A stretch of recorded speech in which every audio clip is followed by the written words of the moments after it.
Magandang araw mga kaibigan. Ang pag-usapan natin ngayon ay ang kaibahan ng line-to-line at line-to-neutral. Dito sa board, may drawing tayo ng schematic symbol ng transformer. Itong dalawa ay single phase, ito naman ay ang three-phase. Ito ang distribution transformer para sa ating power system. Sa PEC, itong una ay tinatawag na single-phase two-wire system. Dito ang primary winding, dito ang secondary winding. Ang pangalawa ay tinatawag na single-phase three-wire system. At tinatawag din nating center-top transformer or split-phase transformer. Dito ang primary, dito ang secondary winding. Okay? Ito naman ang multi-phase system at tinatawag nating three-phase four-wire system. Okay? At dito ang primary winding, ito naman ang secondary winding. Ang secondary ay Y connection at ang primary ay delta connection, kaya delta to Y ang transformer natin. Okay? At pagdating sa linya, dito sa single-phase two-wire system, ito ang ungrounded. Isulat natin. At ang pangalawang linya ay grounded.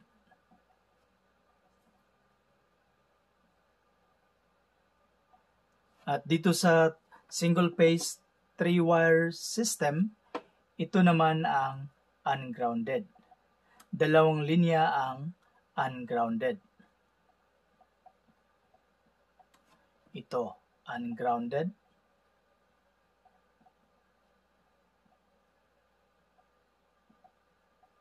Ang gitna ay grounded.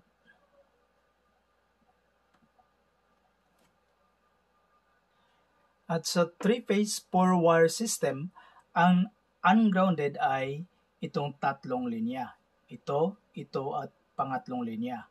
At ang gitna ay ang grounded. Okay? Isulat natin.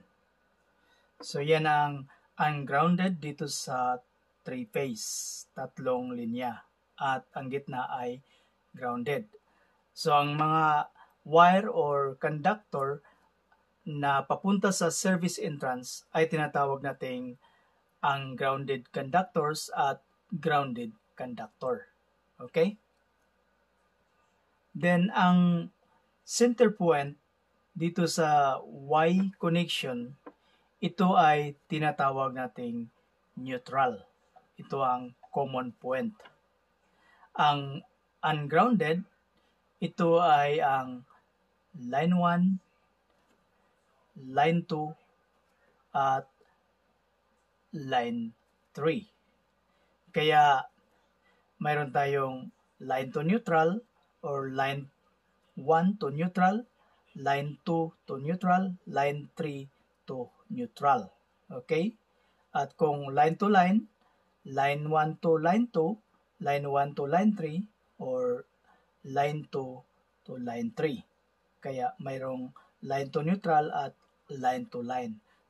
So yan ang line to line at line to neutral sa three-phase na three-phase four-wire system. Dito naman sa single-phase three-wire system, ang ungrounded ay ang line. So ito ang line 1, ito ang line 2. At ang gitna ay ang neutral. Kaya ito ay line to neutral or line 1 to neutral, line 2 to neutral, at line 1 to line 2, line to line or line to neutral. Okay? Sa single-phase two-wire system, ang ungrounded ay ang line. Okay?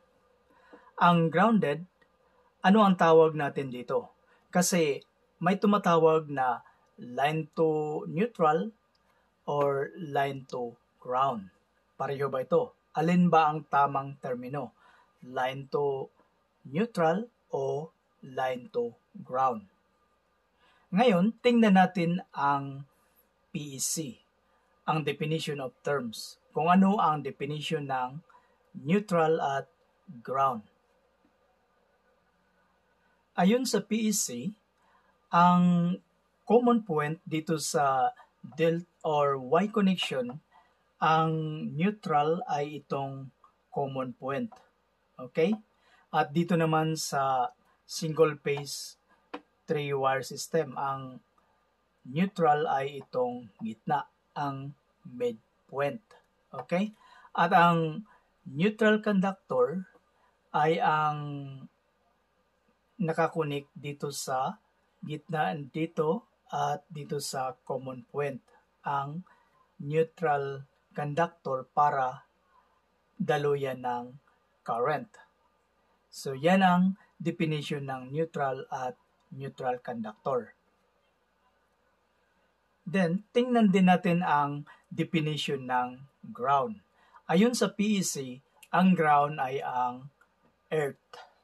So yan ang earth. Ang ground ay ang lupa. Ngayon, base sa definition ng PEC, anong tawag natin dito?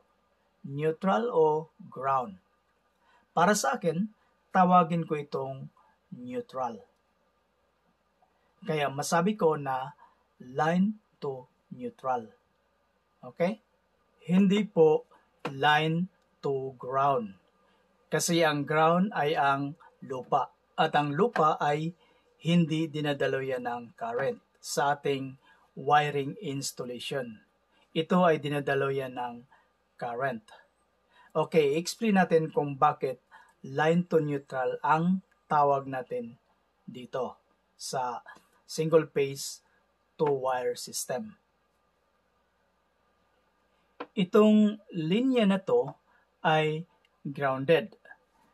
Grounded means intentionally connected to ground. Kaya may symbol tayo dito ng ground. Itong symbol ng ground, it means connected to ground ang linya na to. Ang common point dito sa Y connection ay grounded, connected sa ground. At ang neutral dito sa midpoint sa 3-wire system na single phase ay grounded at tinawag na neutral. At ito ay connected sa ground. So, ito ay grounded. Ito ay connected sa ground. Kaya tinatawag din natin itong neutral. Line to neutral. Okay?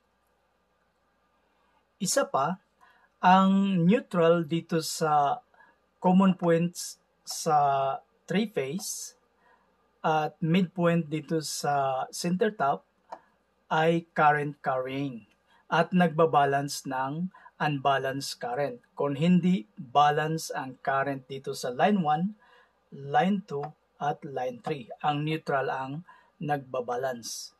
Ganon din dito sa center top transformer. Kung hindi balance ang line 1 at line 2, ang neutral ang nagbabalance, nagdadala ng current. Okay? At sa 2-wire system, ang linya nito ay current carrying. Ang current na babalik dun sa source. From the source, back to the source. So, balance ang current dito. Okay? So, current carrying itong linya. Kaya, tinawag na neutral, line to neutral. Iba pang rason, itong single phase 2-wire system, hindi lang tayo ang may ganitong system.